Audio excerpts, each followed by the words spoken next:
상암동에 월드컵 공원 늘 여러분 잘 아실 겁니다. 월드컵 경기장이 있고 또 그리고 그 주변을 다 공원으로 만들었습니다. 아마 대부분 다 가 보셨을 것으로 생각됩니다. 하늘 공원이 있고요.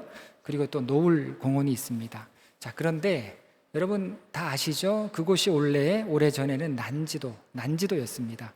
옛날에 난지도 하면 쳐다보지도 않았죠. 쓰레기 매립장이었습니다. 1992년까지 쓰레기 매립지로 사용을 했었고, 그 쓰레기 높이가 무려 100m 이상 그렇게 쌓이게 되면서 이 매립 가스로 인해서 심한 악취가 났었고, 침출수가 또 나오죠. 그러면서 주변 하수가 다 오염되는 그 주범이 바로 난지도였습니다. 저도 중고등학교 학교를 다닐 때 은평구에서 다녔기 때문에 은평구에서 수색이 가깝습니다. 그래서 수색 그 근처가 난지도였기 때문에 거기를 몇 차례 간 적이 있는데 갈 때마다 냄새가 나는 거예요. 갈 때마다 어디를 가든지 그 주변은 다 이상한 냄새가 났던 것을 기억을 합니다. 두 번 다시 가고 싶지 않은 그런 곳이었습니다. 그런데 그곳을 월드컵을 앞두고 공원으로 꾸미게 되는데, 공원으로 조성을 했는데 자연이 회복이 안 되는 겁니다. 공원으로 예쁘게 만들어 놨으면 나무가 잘 자라고 그리고 잔디도 잘 자라야 되는데 이게 회복이 안 되는 거예요. 그래서 급기야는 매립지 복원 정책을 쓰게 되는데, 그렇게 하더라도 투자를 하더라도 회복이 되지 않더라는 겁니다. 하지만 회복이 불가능해 보였던 이 난지도가 어느새 어느 순간 회복되기 시작하는 거예요. 개망초라고 하는 꽃이 피기 시작하면서 녹음이 짙어지기 시작했다고 합니다. 개망초는 여러분 흔히 보면 아시는 그런 꽃이에요. 제일 많이 보이는 그런 들꽃입니다. 우리나라에서 아주 흔한 식물이어서 딱 보시면 알 겁니다. 500원짜리 동전 크기의 꽃인데 그 꽃 모양은 국화꽃을 닮았습니다. 개망초라고 하는 것은 북아메리카가 원산지인데 1910년 우리나라가 국권을 잃을 때, 우리나라가 망할 때 들어왔다라고 해서 만국초로 불렸다고 합니다. 만국초. 그런데 이 식물은 워낙 번식력이 좋아서 한번 번식을 하면 밭에 농사를 다 망친다라고 해서 이름을 개망초, 들꽃 이름을 이렇게 참 무지막지하게 이름을 졌습니다. 얼마나 이 농사 짓는 분들이 한이 맺혔으면 그 꽃 이름을 개망초로 이름을 이렇게 졌는지 모르겠습니다. 그런데 이 잡초로 여겨졌던 꽃이 여기저기 피기 시작하니까 놀라운 일들이 생겨나는 겁니다. 인간의 힘으로 아무리 돈을 쏟아 부어도 복원이 불가능한 땅에 이 생태계가 살아나기 시작했던 것입니다. 지금은 하늘공원과 노을공원에 수많은 동식물들이 산다고 합니다. 회복 불가능한 땅이었는데 거기 다시 꽃이 피고 나무가 자라고 새들이 찾아와서 회복된 것입니다. 사람들이 무시하고 사람들이 주의를 기울이지 않았던 잡초가 자연, 생태, 환경을 바꾸었던 겁니다. 성경의 말씀 중에서도 전혀 회복될 것 같지 않은 절망의 상황에서, 인간적으로 보면 회복이 불가능합니다. 그런데 그런 절망적인 상황에서 회복되는 기적의 말씀들을 보게 됩니다. 그리고 그 회복의 기적 가운데에는 오로지 믿음으로만 인내하면서 잡초같이 살아가는 삶과 인생이 있음을 보게 됩니다. 룻기의 말씀도 바로 그런 회복을 보여주고 있습니다. 여러분, 우리 삶은 때로 화불단행이라고 하는 말 여러분 아실 겁니다. 이 나쁜 일이 몰려와요. 화불단행이 그런 의미인데, 그래서 내가 더 이상 내려갈 곳이 없겠구나 싶을 만큼 바닥을 칠 때가 있는데, 그런데 그게 끝이 아니죠. 바닥 밑에 또 다른 바닥이 나를 집어 삼킬 듯이 기다리고 있는 겁니다. 여러분, 고통이라는 주제가 우리가 사는 동안 끝도 없이 우리를 따라다니지 않습니까? 한두 번의 고통이면 걱정도 안 합니다. 한두 번의 실패로 끝난다면 얼마나 좋겠습니까? 그런데 예측이 안 되는 겁니다. 예기치 못한 일들이 밀고 들어옵니다. 그리고 그 거대한 고통의 소용돌이에 빠지게 되면 아무것도 볼 수 없게 되는 것입니다. 룻기의 말씀은 그렇게 무너지고 파괴되어 버린 삶이 어떻게 다시 일어설 수 있는가 하는 그런 신앙적인 질문을 가지고 들여다보아야 하는 겁니다. 룻기는 나쁜 소식으로 시작했습니다. 베들레헴에 하나님께서 약속의 땅으로 주셨던 빵집이라고 하는 의미를 갖고 있던 그 베들레헴의 황폐한 기근이 찾아왔고, 원래 기근이 찾아오면 안 돼요. 그 땅은 풍성한 땅이어야 했습니다. 그런데 이해할 수 없을 일이 일어나게 된 겁니다. 기근이 찾아왔고 그 기근을 피해서 살겠다고 모압으로 이주를 했는데, 모압으로 가서 10년 만에 집안의 남자들이 모두 죽게 되었던 겁니다. 남편과 두 아들의 죽음은 희망의 상실이에요. 더 이상 살아갈 이유를 잃어버리게 되었던 겁니다. 희망이 남아있지 않는 겁니다. 죽도록 노력했는데, 살기 위해서 몸부림쳤는데 계속 깎아먹는 마이너스 인생이라고 한다면 여러분, 그 삶을 누가 버틸 수 있겠습니까? 그래서 찰스 스펄전 목사님께서 이 믿음의 세 가지 좋은 것에 대해서 이야기하는데, 그 첫 번째가 뭐냐면, 첫 번째가 신자에게는 나쁜 것도 좋은 것이다. 이거 받아들이기 어렵죠. 나쁜 것도 좋은 것이다. 지나고 보면 이걸 깨닫게 되는데, 나쁜 일이 내게 계속 닥치는 화불단행의 그런 상태 속에 내가 있다면 이런 명제를 받아들이기가 어렵습니다. 하나님은 모든 것을 합력하여 선을 이루시는 분이시다. 우리가 믿습니다. 고백합니다. 그렇기 때문에 우리에게 닥친 나쁜 것도 선으로 바꾸실 수 있는 분이시다. 여러분, 어려움의 때 이 말씀 꼭 붙들고 이겨내려고 몸부림치지 않습니까?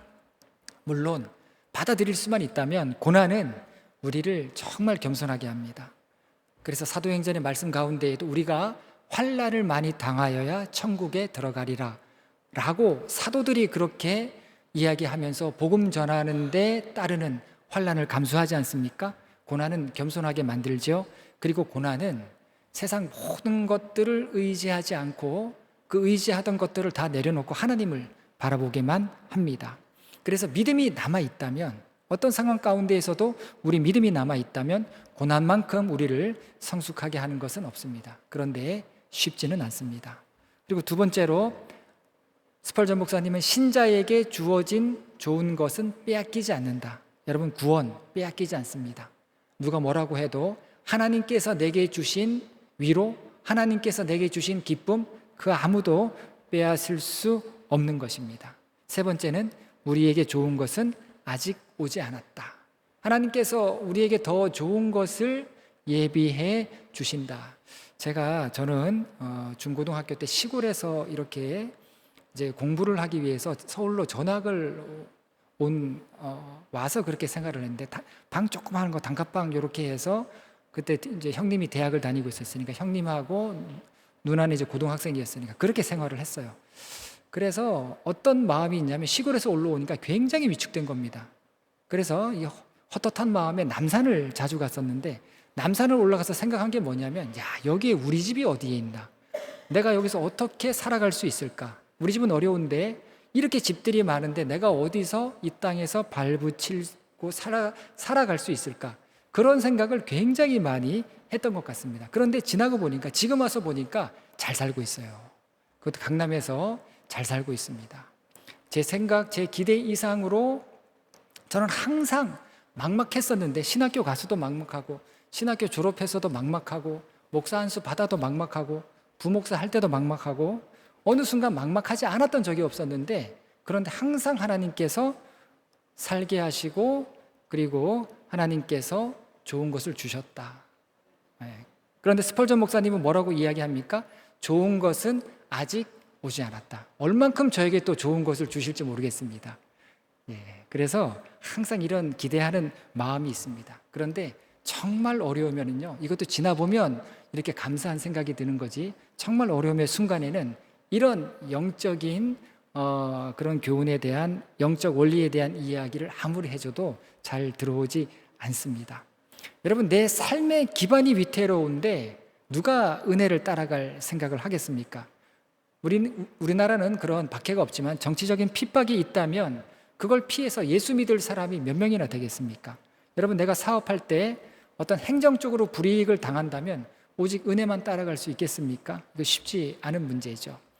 이것이 현실이라고 한다면 지독한 인생 흉년을 경험한 나오미의 가정이 어떻게 일어설 수 있겠습니까?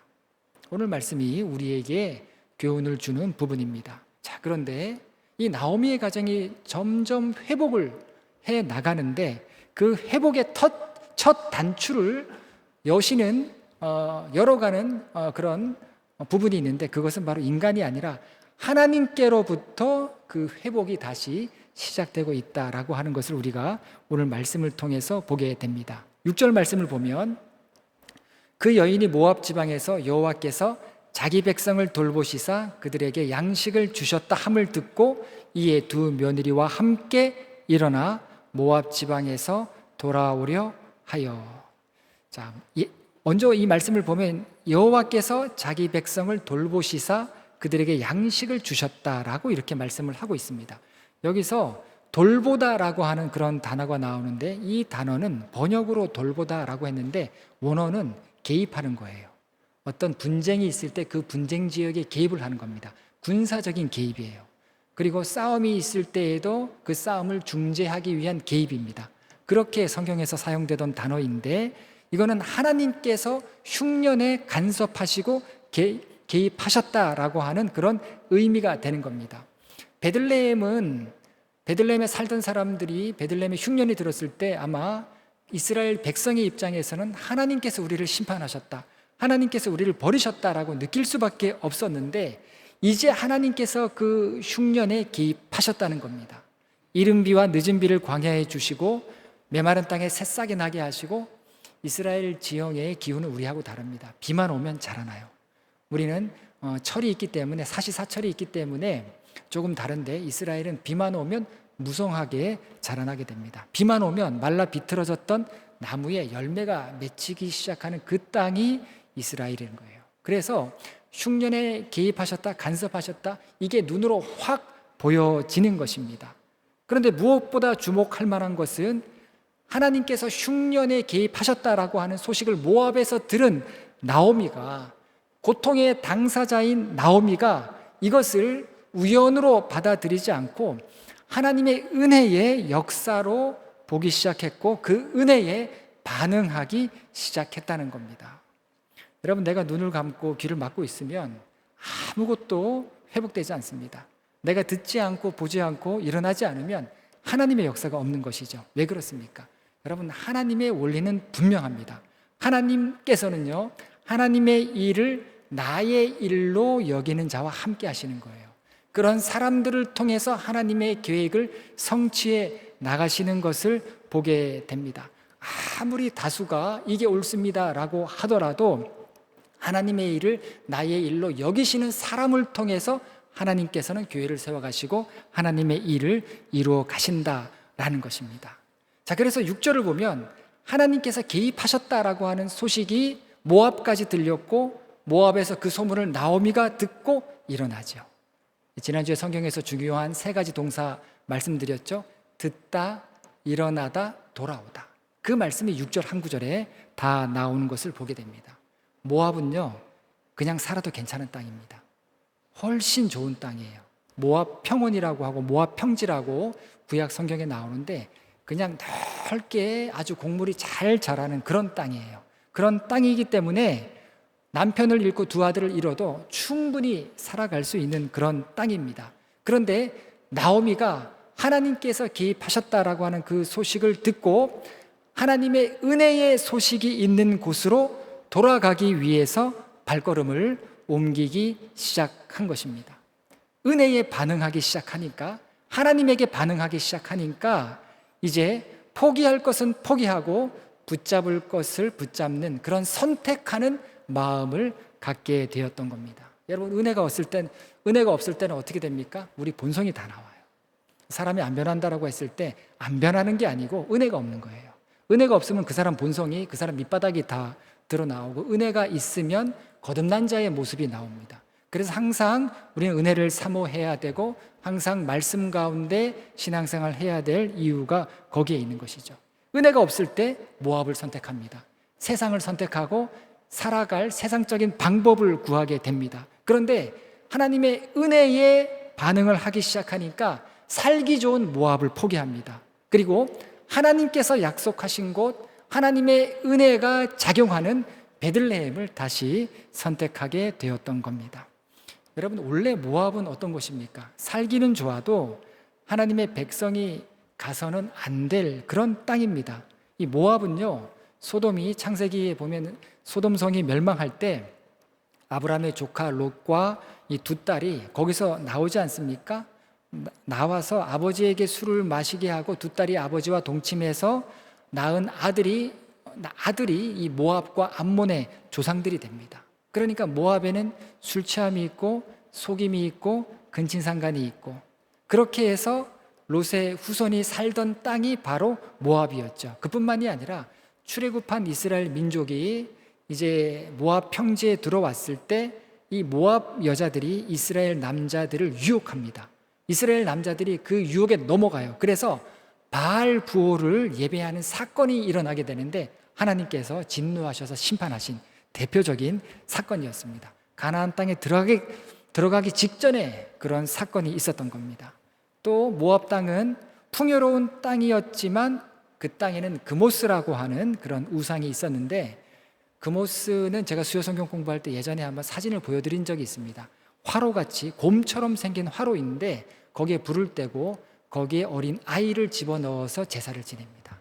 불타는 화로에다가 아이를 집어넣어요. 이게 그모스 신을 제사하는 방법이었습니다. 그러니까 이스라엘 사람들이 상상할 수 없는 일들을 저지르는 곳, 그곳이 모압 땅이었습니다. 여러분, 그런 땅인데도 알고 들어갔어요. 왜? 먹고 살 수는 있으니까, 먹는 거는 풍요로우니까. 그런 땅인데도 들어갔지만 나중에 그 땅을 떠나기가 어렵게 된 겁니다. 포기해야 되는데 포기가 잘 안 되는 겁니다. 여러분, 그래서 우리 매일의 삶 가운데에서 은혜를 따라가는 삶의 훈련이 참 중요하다는 거, 여러분 속회에서나 또 교회 학교에서나 또 하여튼 어느 부서 여성교회에서나 어느 부서 어느 모임에서든지 하나님의 은혜에 대한 이야기, 선한 이야기, 하나님의 함께 하심에 대한 고백들이 늘 있어야 됩니다. 그러기 위해서 우리가 이렇게 모인 거고요. 그렇게 서로에 대해서 은혜를 나누고 하나님 하신 일에 대해서 이야기를 할 때 우리 모두가 하나님의 인도하심 가운데 있게 되는 겁니다. 여러분, 우리가 흉년이 들었다라고 해서 못 사는 거 아니죠. 그렇다라고 해서 풍년이 있다고 해서 잘 사는 것도 아닙니다. 돈이 있다고, 능력이 있다고, 나를 돕는 사람이 많다고 인생의 흉년이 극복되는 것도 아니죠. 뭐가 있어야 됩니까? 하나님의 은혜이죠. 있든지 없든지, 건강하든지 건강하지 않든지, 잘 살든지 못 살든지, 여러분 하나님의 은혜, 우리 믿는 자에게는 하나님의 은혜가 있어야 되는 것입니다. 하나님의 은혜 속에 거하면서 살아가게 될 때 내 생각 이상으로 나를 인도하시는 하나님의 손길을 경험하게 되는 겁니다. 나오미가 하나님께서 베들레헴의 흉년에 하나님이 개입하셨다라고 하는 그런 소식을 듣고 하나님의 은혜에 대해서 다시 깨닫기 시작했던 겁니다. 은혜에 대해서 반응을 하니까 하나님의 인도하심을 따르기로 결심을 한 것입니다. 여러분, 룻기는 나쁜 소식에서 시작합니다. 그런데 이렇게 은혜에 다시 반응하면서 이들의 삶에 무언가 달라지기 시작하는 것을 보게 됩니다. 이들은 느끼지 못해요. 지금은 느끼지 못합니다. 그런데 나오미가 은혜에 반응하면서 뭔가 이 가정의 삶에 변화가 찾아오게 되고, 그리고 룻기 마지막에 가면 어떻게 됩니까? 나오미의 이름의 뜻이 기쁨인데 그 기쁨이 회복돼요. 나오미만 기쁜 게 아니라 베들레헴 전체가 기뻐하는 것을 보게 됩니다. 그 시작이 바로 나오미가 은혜에 반응하는 데서부터 출발했다라는 겁니다. 참 놀라운 거는 나오미가 하나님의 은혜에 반응을 보이니까 두 며느리까지 함께 모압에서 베들레헴으로 따라옵니다. 7절 말씀이죠. 있던 곳에서 나오고 두 며느리도 그와 함께하여 유다 땅으로 돌아오려고 길을 가다가, 자, 있던 곳에서 나왔다라고 했는데 여기서 나왔다라고 하는 단어는 원래 세 사람이 나오지 않았습니까? 그리고 오늘 본문 말씀은요, 길 위에서 대화입니다. 모압에서 베들레헴으로 오는 와중의 대화예요. 그러면 세 사람이 복수로 나왔다라고 하는 그런 단어가 쓰여야 되는데 단수로 쓰입니다.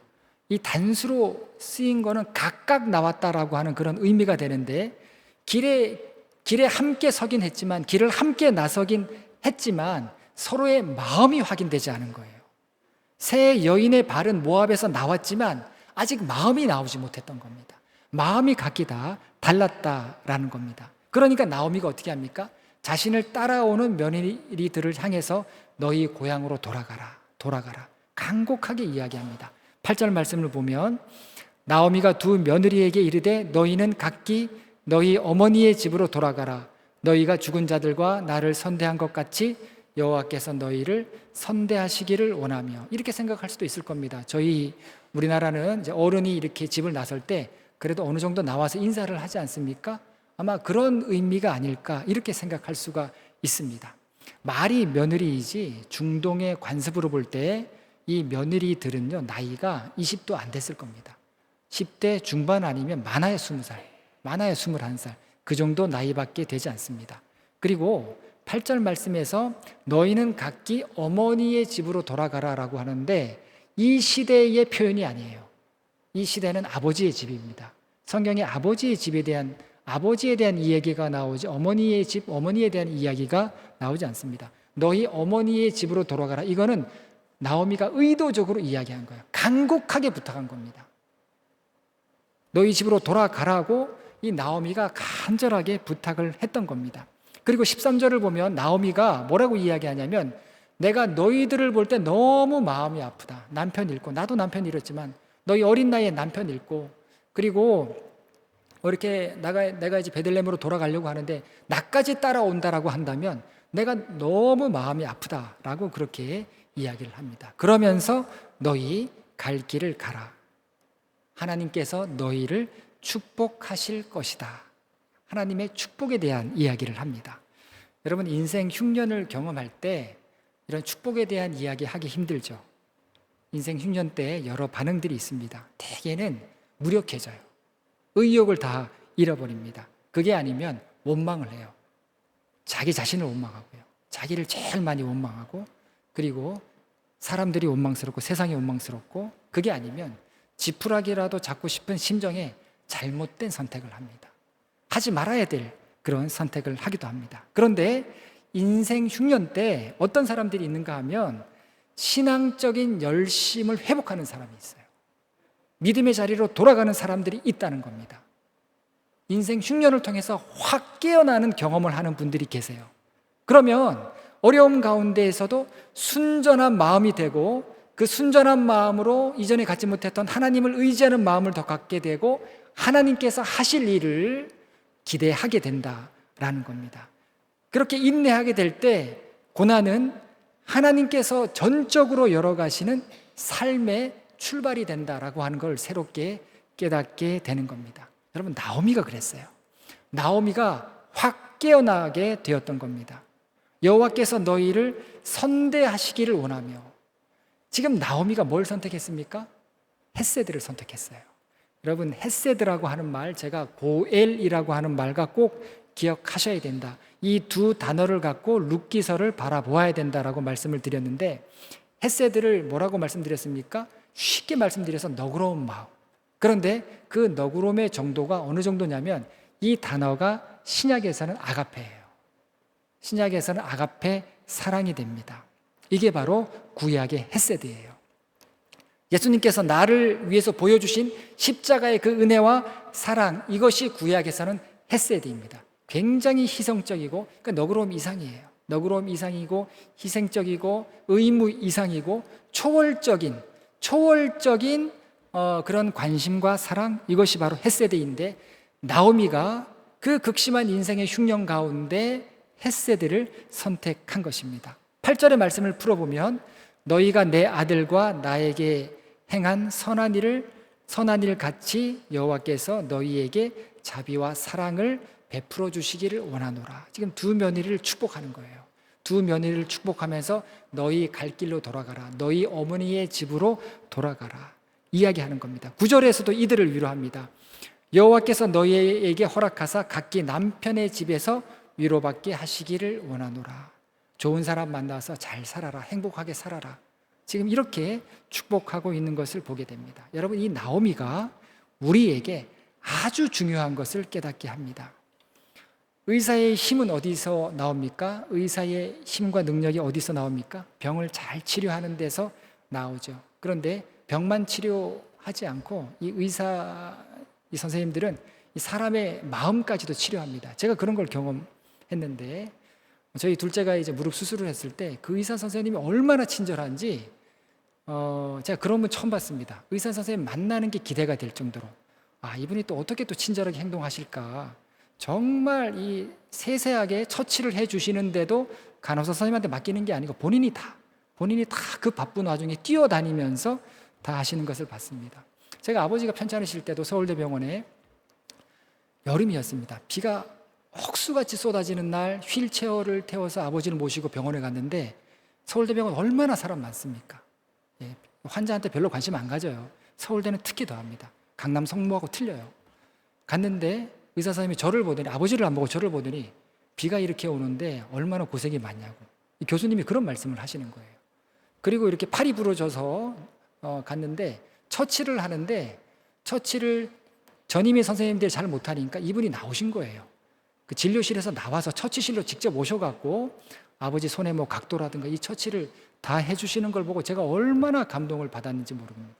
그래서 의사 선생님들이 이렇게 중요하구나. 단지 환자의 상처만 치료하는 게 아니라 우리는 상처만이 아니라 마음의 상처도 입고 살아가지 않습니까?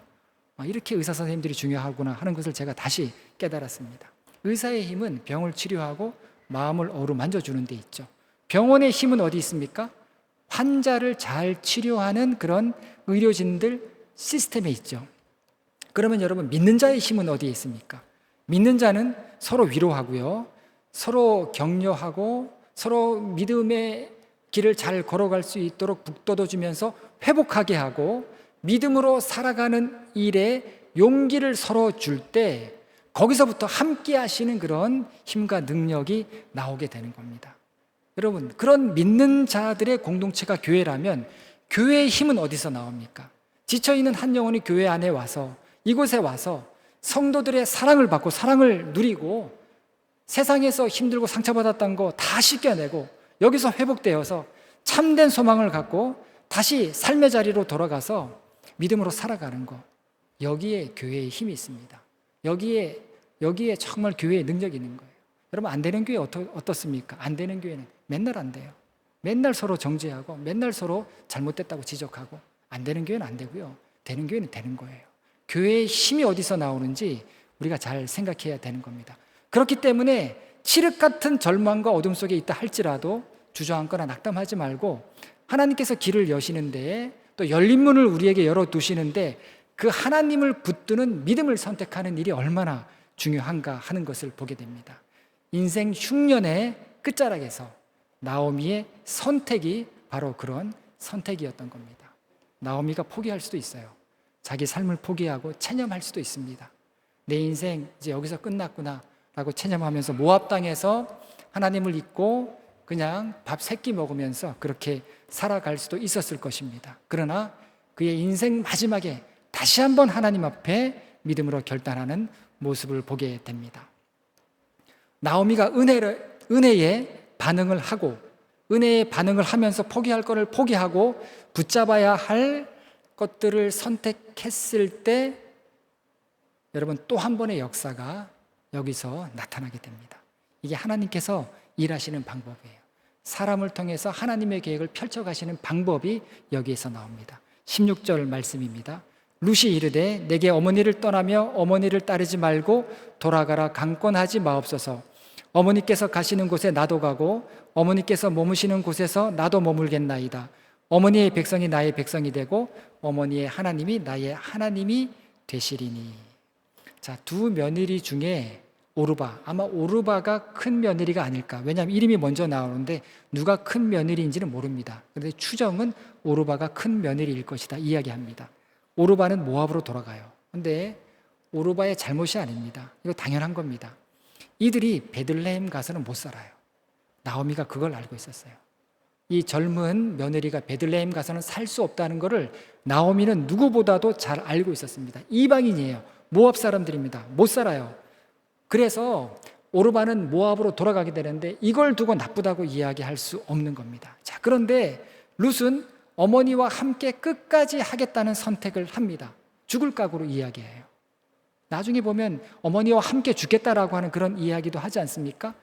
룻은 고향인 모압을 포기하고 부모가 살고 있던 그 땅, 그 집도 포기하고 시어머니 나오미와 함께하는 것을 선택하게 됩니다. 여러분, 이게 사람의 성품이겠습니까? 사람이 너무 좋아서 시어머니 따라가겠습니까? 아니에요. 나오미가 하나님의 은혜에 반응을 하고 믿음으로 선택하고 포기할 것은 포기하니까 그 모습을 보고 또 한 사람의 새싹 같은 믿음의 사람이 나오게 된 거예요. 모압 여인이었던 룻이 은혜를 선택합니다. 그리고 모압 여인이었던 우상을 숭배했던 이 룻이 헤세드를 이야기해요. 룻의 입에서 아가페적인 사랑에 대한 이야기가 나오는 것을 보게 됩니다. 어머니의 백성이 나의 백성이 되고 어머니의 하나님이 나의 하나님이시라는 놀라운, 성경에서도 아주 놀라운 그런 고백을 하게 됩니다. 여기에 어떤 이유나 동기를 찾기 어렵습니다.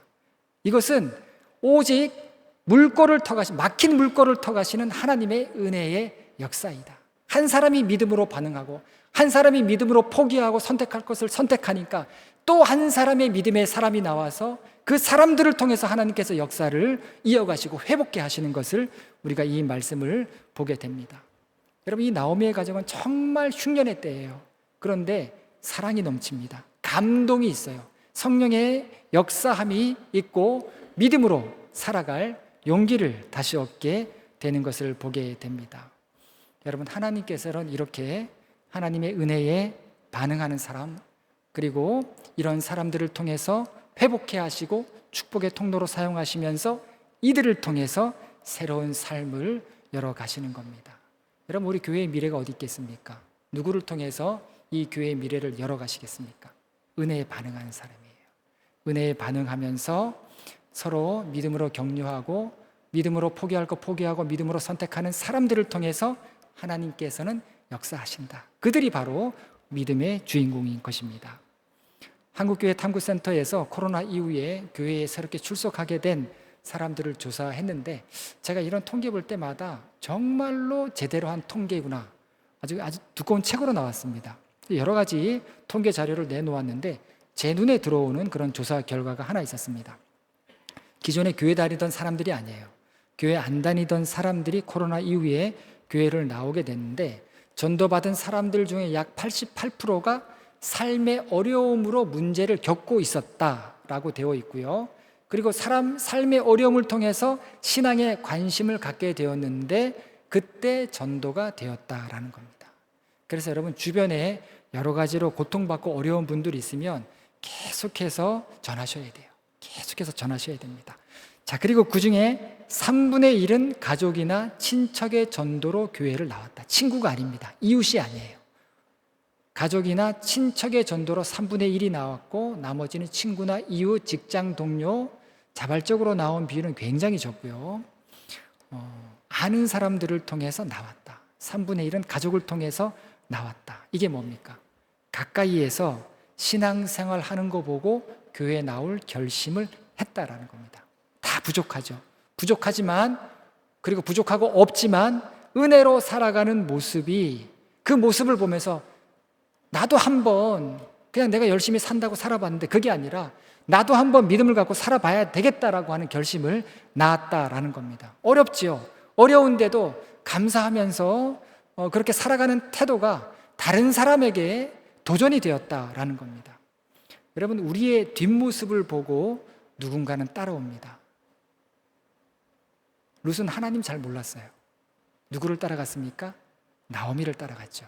은혜를 선택한 나오미를 보고 나도 은혜를 선택해야 되겠다라고 하면서 나오미를 따라갔습니다. 나오미의 믿음을 따라갔을 때 하나님께서는 나오미와 룻을 통해서 다음 단계의 하나님의 계획을 이루어 가시는 것을 보게 됩니다. 여러분, 어려울수록 하나님께서 우리에게 은혜로 함께 하신다는 그 믿음을 꼭 붙드셔야 됩니다. 그 은혜가 있으면 포기할 것에 대해서 미련을 두지 않아요. 그냥 포기하게 되고요. 선택할 것에 대해서도 주저하지 않습니다. 선택할 수 있어요. 그리고 선택하고 포기하는 그 이유가 믿음으로 하게 할 수 있게 되는 것입니다. 어렵더라도 그렇게 반응하게 될 때 하나님이 소망이 되어주시고 길이 되어주심을 보게 되는 것입니다. 결국에는요, 우리가 하나님의 사람이 될 때 역사가 있는 겁니다. 가장 힘들고 어려울 때 하나님의 은혜에 미세하게 반응을 시작하면서 일어나 걸음을 옮겼던 나오미의 믿음이 저와 여러분의 믿음이 되기를 간절히 바라겠습니다. 기도하시겠습니다. 하나님, 이 세상 살아가면서 많은 소음과 많은 사건 속에 내 마음을 뺏긴 채 방황하며 살아갈 때가 많습니다. 하나님, 그런 삶이라 할지라도 내게 은혜로 다가오시는 하나님께 믿음으로 반응할 수 있는 저희들 되게 하시고, 하나님, 작은 움직임이라도 일어나서 믿음으로 내걷는 저희의 발걸음 될 수 있도록 인도하여 주시옵소서. 예수님의 이름으로 기도했습니다. 아멘.